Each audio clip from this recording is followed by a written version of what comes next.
আমরা নতুন ক্লাস 10-এ উঠেছি, ঠিক আছে? এই যে দুটো হাতটা দেখা যাচ্ছে, এটা কিন্তু হাত না, এটা হচ্ছে পাখা। আমরা এই পাখাতে এখন উড়বো। ক্লাস 9 পর্যন্ত সন্ধ্যার আগে বাসায় ঢুকেছি, এখন নিউ ক্লাস 10-এ পড়ি, এখন সন্ধ্যার সময় বাসা থেকে বের হব। যেহেতু আমি নতুন ক্লাস 10-এ উঠে গেছি, মুখে দাড়ি না উঠলেও এখন প্রতিদিন আমি এখানে রেজার টান। ক্লাস 10 মানে স্কুলের সিনিয়র, আমরা হলাম স্কুলের ডন। এবার তো দাদা একটা প্রেম করতেই হবে। এখন থেকে গার্লস স্কুলের মেয়েদের দিকে তাকানোর সময় মনে হবে না এটা আমার সিনিয়র কি জুনিয়র, এখন সবই আমার জুনিয়র। ক্লাস 10-এ উঠে গিয়েছি দেখে অনেকে ভাবছে যে আমরা হয়তো টিফিন পালাই। আসলে টিফিন পালাই ক্লাস 9 পর্যন্ত পোলাবার, আমরা ফার্স্ট ক্লাস করেই পালিয়ে আসি। ক্লাস 10-এ উঠে গিয়েছি, এখন বাসার আনইউজ মোবাইলগুলো আমরা ইউজ করতে পারবো না, নতুন অ্যান্ড্রয়েড মোবাইল কিনে দিতে হবে। নতুন ক্লাস 10-এ ওঠার সাথে সাথে পেয়ে গেছি 130 টাকা বোনাস। শুধু আমি একা না, 14 থেকে 18 বছর পর্যন্ত যাদের বয়স তারা বিকাশ স্টুডেন্ট অ্যাকাউন্ট খুলতে পারবে বার্থ সার্টিফিকেট দিয়েই।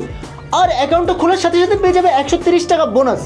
বার্থ সার্টিফিকেট, প্যারেন্টসের বিকাশ অ্যাকাউন্ট, হয়ে গেল আপনার স্টুডেন্ট বিকাশ অ্যাকাউন্ট। আর এটা খোলার সাথে সাথে আপনি হয়ে যাবেন স্বাধীন। যেহেতু আমরা নিউ ক্লাস 10-এ উঠে গেছি, আমাদের এখন গিয়ারওয়ালা সাইকেল কিনে দিতে হবে। আমরা স্টার্ট করব। 9 পর্যন্ত বেঁচেছি বিলায়ের মতো, আর এখন বাঁচবো বাঘের মতো।